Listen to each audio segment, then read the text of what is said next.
Awa's days began long before the sun rose. While the village roosters still slept, she would quietly crawl out of her small mat in the storeroom and begin her chores. Her fingers, raw and blistered, scrubbed the clay floors of Madame Kemi's house until they shone. No soap, just ash and cold water. No comfort, just silence. She was 17 now, but in that house, she was less than a servant. Servants were paid. Awa was not. She had been with Madame Kemi since the fire that took her parents when she was just a girl. No one ever explained what happened that night. All she remembered was the smell of smoke, the sound of her mother's screams, and the blur of being dragged out by someone she never saw again. Madame Kemi had taken her in, but not out of love. It was more like collecting free labor wrapped in a child's body. And so Awa grew under commands, under insults, under fists when things weren't done perfectly. Meanwhile, Madame Kemi's daughter, Tolu, lived a life of silk and celebration. Tolu was the son of the household. She wore imported fabrics, had a tutor from the city, and dined on meals prepared with care. Awa, on the other hand, ate only when everyone else was finished. Sometimes that meant gnawing on bones and scraping cold pap from cracked bowls behind the kitchen. The villagers saw it. They weren't blind. They often watched Awa carry heavy water jugs past their porches, her thin arms trembling, her dress soaked and clinging to her bony frame. They would mutter among themselves, "That child doesn't belong in rags," but never to Madame Kemi. She was too powerful, too proud, and too petty to challenge. But even in this life of dust and coldness, Awa had something they didn't know, something they couldn't see. In secret, hidden behind the loose bricks in the back of the storeroom, she kept her mother's books, old, weathered, and smelling of smoke, but full of knowledge and warmth. Her mother had once been a village teacher, known for her kindness and wisdom. Awa would sit by the dying light of the lantern, tracing her fingers along the words she didn't yet fully understand, trying to absorb a life she was never allowed to live. One particular morning, the house was full of guests. Madame Kemi was showing off her daughter's latest fashion from Lagos, and laughter echoed through the house. Awa, unaware, walked too quickly across the room with a tray of fruit. The sound of her bare feet tapping on the tiles made Madame Kemi snap. What kind of bush girl walks like that? She spat, before slapping Awa so hard the tray flew and the fruit scattered. Awa's body hit the floor hard. Her palms slapped the mud that had crept in from the front door. Her cheeks stung, her pride burned, but she stayed down. Tolu smirked as the guests avoided eye contact. No one said a word. No one dared. Later that night, as Awa sat behind the house cleaning the dishes with cold water, she whispered softly to herself a line from her mother's old journal. "Dignity is not in the clothes we wear, but in the choices we make when no one is watching." She looked up at the stars. "They think this dust is my destiny," she said, voice steady. "But fate has a longer memory than they do." The sun hung low and heavy over the village that day, dragging with it a strange silence. A man had arrived, not a trader, not a preacher, just an old man, barefoot, with a carved wooden staff and a deep scar across his right cheek. His robes were tattered and dusty, and his eyes held a weight, not of poverty, but of time. Baba Sei, that's what he called himself when asked, though most villagers didn't care to remember. He had come from the north, he said, in search of rest. Just for a night. But the villagers turned their faces away. Some said he looked like a beggar. Others said he might be cursed. And a few whispered of madness, recalling old tales of spirits disguised as men. Doors were shut in his face. Children were called indoors. By midday, he'd settled by the village well, resting his back against the ancient stones, thirsty and alone. Awa saw him from the distance as she returned from fetching firewood. Something in the way he sat, not defeated but patient, tugged at her. She walked into the kitchen, careful not to be seen, and wrapped 2 slices of leftover yam from the morning meal. She filled a small calabash with warm water, balancing them both in a woven basket. Slipping away quietly, she made her way to the well and knelt beside the man. "You must be tired," she said softly, placing the food and water before him. The old man turned his head slowly. His eyes were the color of storm clouds, and yet kind. He studied her face for a long moment. "Tell me your name," he said. "Awa," she replied, lowering her eyes. He ate slowly, each bite deliberate. Not like a beggar desperate for food, more like a man savoring something meaningful. After a while, he asked no more questions. He just watched her, watched the way she tied up her skirt, walked barefoot across gravel, and returned to scrubbing the dusty floor of the outer courtyard. He said nothing until she finished. Then, as she wiped sweat from her brow, he spoke in a voice so quiet she barely heard it. "Even stones," he said, "can shine if placed on a crown." She turned to him, startled. But before she could ask what he meant, a shrill voice broke the moment. "Awa!" Madame Kemi's voice sliced through the air. "What are you doing with that madman? You think you have time for storytelling?" Awa jumped to her feet and bowed her head. "I'm sorry, Auntie. I was only... Get back inside before I remind you where you belong." The old man looked at Madame Kemi with no fear, only disappointment. She didn't meet his gaze. She never did. She turned and stormed off, muttering under her breath. That night, Babasay was gone. No one saw him leave. The spot near the well where he had rested was empty by dawn. But something strange happened the next morning. The town criers, drummers, and market women buzzed with the same rumour. A royal carriage had arrived in the next province. The palace was searching for a lost descendant of the royal bloodline, a girl born under a sacred star, bearing a crescent moon birthmark on her shoulder. A sacred sign passed down only through the royal womb. Some laughed. Others speculated wildly. But Awa didn't laugh. She stood in the storeroom, trembling, remembering something her mother used to say in whispers, when she held her close at night. "You carry a moon on your shoulder, Awa," she would murmur. "Never forget. You were born of light." And Awa, slowly, pulled down her sleeve. And there it was, the mark, clear, undeniable, waiting.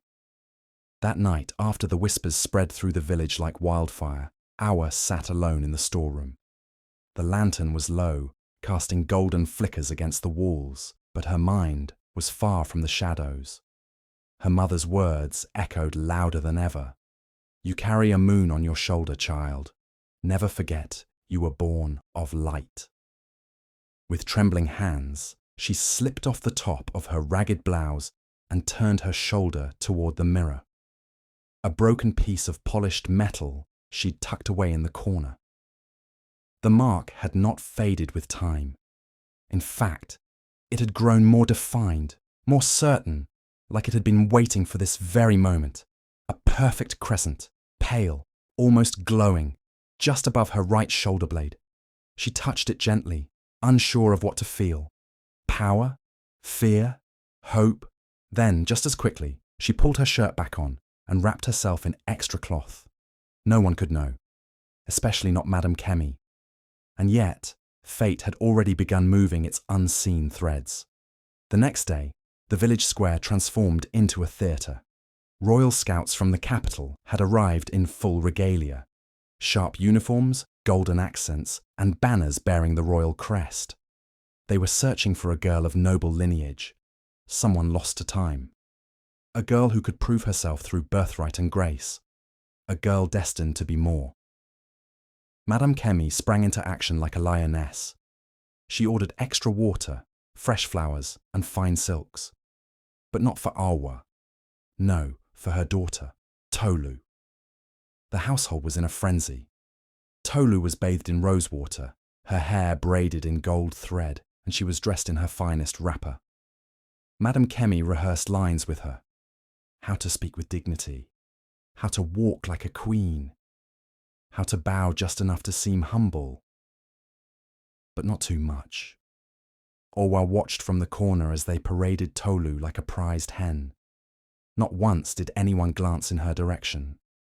She was still expected to scrub the floors and boil water, only faster now, because guests were present. The day of the presentation came. The Royal Scouts stood in the centre of the square. A small line of girls passed before them, each trying to impress with stories of poise, dreams, and elegance. When it was Tola's turn, she smiled brightly and curtsied with theatrical flair. "I've been told I resemble royalty," she said with a soft giggle. "And I've always believed I was born for more." The lead scout's eyes narrowed. He asked her to sing. She sang a hymn from church. He asked her to solve a riddle. She rolled her eyes. By the end, the scouts looked unimpressed. "She is too proud," the senior scout finally said. "The one we seek will serve, not command." Tolu was dismissed. Madame Kemi turned red, her fingers clenching the fan in her hand. She hissed through her teeth, but said nothing. The scouts began to pack up their things. But before leaving, one of the younger palace guards asked to be taken to the river to drink. He walked quietly down the trail and paused when he heard a melody drifting through the reeds. Awa. She was by the water, kneeling, washing clothes. Her voice was soft, almost inaudible, but clear. She was singing to herself, not for anyone, and what she sang was unmistakable. The royal cradle song, a lullaby passed only through the noble women of the palace, a song not taught, but remembered, blood memory. The guard froze. He didn't approach her. He didn't interrupt. He just listened, his eyes wide, heart pounding. And when the song ended, he turned back toward the road, but not before noting the strange shape beneath her shoulder rags. A fold of cloth shifted, and he caught a glimpse of pale skin. And something curved, a mark. He said nothing. But when he returned to the scouts, he whispered something that made them all pause. And suddenly, they weren't ready to leave just yet. The morning was still, the air thick with heat, when the sound of hooves shattered the village's quiet. A royal carriage, polished, crested with gold, and drawn by 2 white horses, rolled through the village gates. Men in palace armour flanked it on either side, their blue sashes fluttering like river birds. The carriage stopped in front of Madame Kemi's house. A palace official stepped out, holding a scroll sealed with the crimson wax of the royal emblem. The villagers gathered quickly, drawn by curiosity. Children peeked from behind legs. Women paused their cooking. The chief of the village approached from his courtyard, eyes sharp with caution. The palace man spoke clearly. "By order of Her Royal Highness, the court requests the presence of Awa, daughter of the late Nene Adesua, for ceremonial testing in the capital. Immediate departure required." The crowd gasped. Even the wind seemed to pause. Inside the house, Madame Kemi dropped her spoon. The pot she was stirring boiled over, but she didn't notice. She rushed to the doorway, snatched the scroll from the official's hand, and read it in disbelief. "No!" she spat. "This must be a mistake." She stormed inside and tossed the letter onto the cooking fire, but it didn't burn. One of the palace guards stepped forward and pulled it out before the flames could claim it. The wax was unbroken. The parchment glowed faintly, protected by some kind of royal seal. No ordinary flame could destroy it. Madame Kemi turned, shaking with rage. "She's just a servant," she shouted. "That girl, she has no bloodline, no worth. She was taken in from pity, a burden, not a blessing." The village chief stepped forward, his face unreadable. He looked at Awa, who had come out quietly. Her head bowed. Then he looked at Madame Kemi. "Sometimes," he said slowly, It is the quiet ones that carry the loudest truth. The guards moved to escort Awa. She didn't resist. She had no bag, no jewelry, no sandals even, only her mother's books wrapped in a scarf. Madame Kemi stood at the door, shaking her head, hissing insults, her voice raw with bitterness. Tolu stomped outside in disbelief. "This is insane," she cried. "She's a floor girl, a walking broom. You'll regret wasting the kingdom's time." But the carriage door closed, and Awa, with trembling hands, pulled herself into its velvet-lined seat. As the wheels turned and the horses trotted forward, villagers stared, some in awe, others in shame. Whispers rose like smoke. "I always said she had something in her. Maybe her mother left her more than we thought. Poor child. Look at her. Finally getting what's hers." A few old women even bowed slightly, the same ones who once ignored her bleeding hands as she scrubbed their porches. Madame Kemi collapsed on the stool outside her kitchen, staring blankly. The journey to the capital was long. Awa didn't sleep. She didn't speak. She watched the changing scenery, thick forests giving way to rolling plains, then to massive stone roads and brightly painted buildings. By dusk they arrived, and nothing could have prepared her for what she saw. The capital city was a world of its own. Marble towers, gold rooftops, flags waving from balconies, and people dressed in silks and feathers. The palace itself rose like a vision from her mother's stories. Gates carved with lions, staircases wider than houses, fountains singing like rain. Her heart pounded, her hands shook, and yet she stepped forward. Voiceover. The girl who once slept on cold floors was now being asked to walk across marble. The palace was vast and glistening, too beautiful to feel real. Awa walked through its echoing halls like a breath caught in someone else's dream. Her bare feet touched polished tiles. Every turn revealed paintings of past kings, walls carved with history, and guards standing like statues. At the centre of it all sat the Queen Mother, draped in white and gold, her posture proud but eyes soft. She raised a hand to silence the whispers as Awa entered the royal court. "Let the trials begin," she declared. Awa stood in the circle of elders and nobles, her heart pounding so loudly she thought everyone could hear it.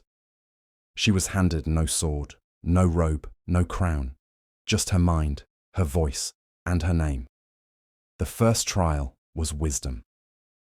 A village elder stepped forward and presented a staged dispute. Two women claim ownership of the same farmland. One has the legal deed. The other says her family has lived on it for generations. What is the fair decision?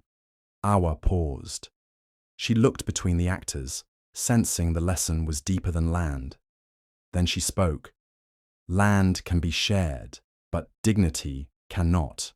Let the one with the deed be honored, but allow the other family to stay and work the land in partnership. No one leaves homeless, and no one forgets who tilled the first soil." The nobles nodded. Murmurs of approval followed. The second trial was compassion. She was led to a courtyard where 10 hungry children sat. A tray of food was placed before her, barely enough for 5. She knelt beside the tray, silent for a moment. Then she called the children close and divided the food, not by portion, but by need. The smallest were fed first. The ones who had siblings were asked to share. She sang to them while they ate, making the moment feel like a feast. "Even when there is little," she said, "we can still make room for joy." The Queen Mother watched closely, her lips parting slightly. The third trial was memory. "Sing us a song from the cradle of the royal house," the elder announced. Awa froze. She knew only one song, the one her mother used to hum while brushing her hair, the one she sang by the river without knowing its weight. She opened her mouth. Her voice quivered at first, then settled. The tune rose gently like smoke from a fire that refused to die. Sleep now, daughter of the stars. The moon guards your rest, the earth holds your name, and morning will carry your crown. As her voice faded, the hall remained silent. Then the Queen Mother stood, her eyes filled with tears. That voice, she whispered, that song, only my sister knew it. Gasps rippled through the court. The head of the royal guard approached.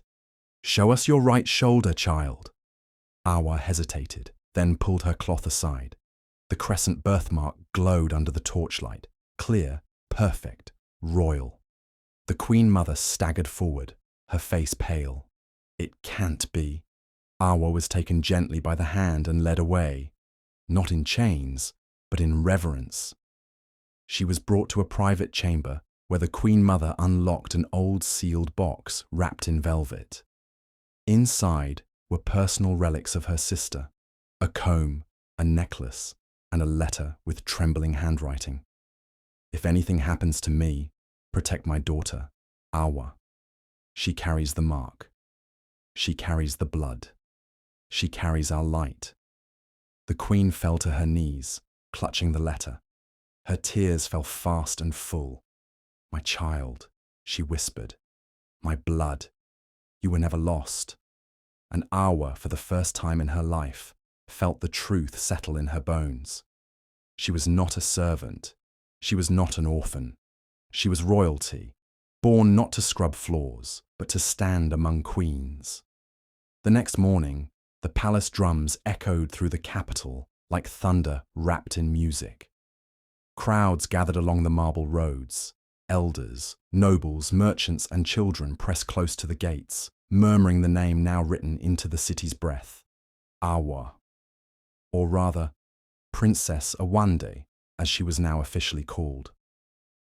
Her declaration was held in the Grand Court Hall. The Queen Mother stood tall beside her, eyes proud but wet. The royal scribe read from the scroll, each word as heavy as destiny. "Let it be known to all corners of the realm. The girl known as Awa, child of Nene Adesua, sister to the Queen and daughter of the royal womb, is henceforth acknowledged as Princess Awande, heir of light and bearer of the crescent mark." Some nobles clapped politely, others whispered behind fans. A girl who scrubbed floors, a house servant in silks. But beyond the golden gates, the people roared with joy. To them, Awa was not a scandal. She was a miracle, a symbol of hope, proof that birth didn't define worth, only truth did. Mothers held their daughters higher. "Look, child," they said, "a girl like you sits near a throne now." The king was still away on a diplomatic mission in the northern provinces, unaware of the tides changing in his palace. But the Queen Mother wasted no time. She assigned Princess Awande a full council of tutors in statecraft, history, negotiation, and diplomacy. Her schedule became rigid: sunrise prayers, policy briefings, royal protocol lessons, and meetings with village chiefs. But she didn't falter. She learned quickly, spoke wisely, and never once let pride settle on her shoulders. Even in the richest robes, Awa remained herself. She refused to let the palace change her heart. She greeted the cooks by name. She helped an elderly maid pick up a spilled tray. She sat with the young kitchen boy who burned his hand and told him stories of rivers and stars while applying balm. When asked why she didn't act more royal, she simply said, "If I ever forget how it feels to be beneath the crown, I won't deserve to wear it." The Queen Mother watched her niece with growing awe. "She does not carry power like a shield," she once said to her attendants.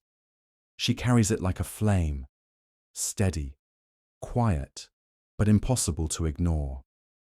Outside the palace, rumors blossomed into legend. She used to sleep on ashes. She sang the cradle song like her mother. She washed dishes and spoke to beggars. And now she walks with queens. Vendors began carving her likeness into wooden charms. Girls started wrapping their hair in the same style she wore. Simple, wrapped in blue. One morning, A little girl approached the palace gate with a letter scrawled in charcoal. It read, "Thank you for not forgetting how to be kind." Awa kept the letter in her chambers, tucked beside her mother's old books. At night, she would sit alone and read the pages her mother once touched. She would whisper to the moon-shaped scar on her shoulder, as if it were still listening. Voiceover. They said she rose from dust. But she was never made of dust. She was made of fire, softened by loss, sharpened by silence. Royalty was not in her clothes. It was in her choices. And as the palace lights flickered in the breeze, Awa closed her eyes, not to forget who she was, but to remember just how far she had come. The rains had just begun to fall over the capital when the guards at the palace gate spotted two ragged figures approaching, cloaked in threadbare shawls, their faces gaunt from hunger and travel. It was Madame Kemi and her daughter, Tolu. No longer adorned in lace and pride, they walked with the heaviness of the forgotten. Word had already reached the capital. Their fabric business had collapsed. The land Madame Kemi bragged about had been seized for unpaid taxes. Their home, claimed by creditors. Now, like so many others they once looked down on, they stood outside the palace with nothing but trembling hands and hollow eyes. "We wish to speak to Princess Awanda," Madame Kemi told the guard, head lowered for the first time in memory. The guards exchanged glances, then sent word inside. Within the hour, Awa stood on the receiving steps of the courtyard. Her robes were modest yet regal, soft gold lined with deep indigo. The Queen Mother stood at her side. When Awa laid eyes on them, she didn't flinch. Madame Kemi began to weep, falling to her knees with a practiced elegance. "Princess, forgive me. I was blind. I was proud. I didn't know who you truly were." Tolu followed, sobbing louder. "I was just doing what I was taught. I didn't mean to hurt you." Awa's voice, when she spoke, was quiet but strong. "You both taught me pain, day after day. But pain in its strange way became my teacher. It taught me strength. It gave me a fire nothing else could have." They lowered their heads. The Queen Mother stepped forward, her eyes narrowed. They disgraced a royal bloodline. "Shall we have them punished?" Awa shook her head. "No," she said gently. "Let them serve, not in punishment, but in purpose." She turned to the royal scribe. "Assign them both to the House of Forgotten Daughters. Let them cook, clean, and care for orphaned girls, the same way they failed to care for me. Let them use their hands not to strike, but to serve." A long silence followed. Even the wind seemed to stop and listen. The Queen Mother nodded slowly, spoken like a true queen. And so it was done. Madame Kemi and Tolu were not cast into cells. They were not humiliated publicly. Instead, they were given rooms beside the orphanage kitchens and robes of plain cotton. Every morning they washed dishes. Every afternoon they bathed children and swept floors. The same kind of floors Awa once scrubbed. But this time, the labour was not born from cruelty. It was born from consequence. Awa never visited them there. She didn't need to. She had already closed that chapter in her soul, not with revenge, but with something far more powerful: release. The sun rose gently over the palace gardens, painting the marble walls in hues of gold. Birds chirped in chorus, but the most beautiful sound was the laughter of young girls echoing beneath the trees. There, beneath a canopy of blossoms, barefoot and robed in soft linen, sat Princess Awanda. No crown, no guards, just her and a circle of girls scribbling in notebooks on their laps. Months had passed since her name was written into the royal scrolls, but Awa had chosen to write a new chapter, one not of gold and gowns, but of grace and giving. She established a program unlike anything the kingdom had seen before, the Scrubber's Legacy. It wasn't named to shame her past, but to honor it, to remind every girl that their value wasn't based on wealth, birth, or privilege. It was based on how they rose, how they loved, how they endured. The scholarship opened its doors to village girls, daughters of widows, street hawkers, farm hands, and forgotten mothers. They came with calloused hands and uncertain eyes, and Awa welcomed each of them with a warm embrace and a simple sentence: "You belong." Each girl was taught not just letters and numbers, but how to speak with dignity, how to defend with truth, how to lead with softness. They were shown how to walk barefoot on palace stone and still feel like queens. Under Awa's vision, the palace transformed. Once known as a fortress of elite power, it became a home of compassion. Even nobles who had once scoffed at her humility found themselves inspired. Awa never drifted from who she had been. Every week, she taught one class herself in the garden. She wore plain clothes on some days, tied her hair simply, and often took her meals seated with the staff, laughing over stew with the same people who once swept around her. One day, while adjusting a young girl's posture as she read aloud, the child looked up at her with wide eyes. "Are you a queen?" the little girl asked softly. Awa paused, then smiled. "No, child. I'm just someone who remembers."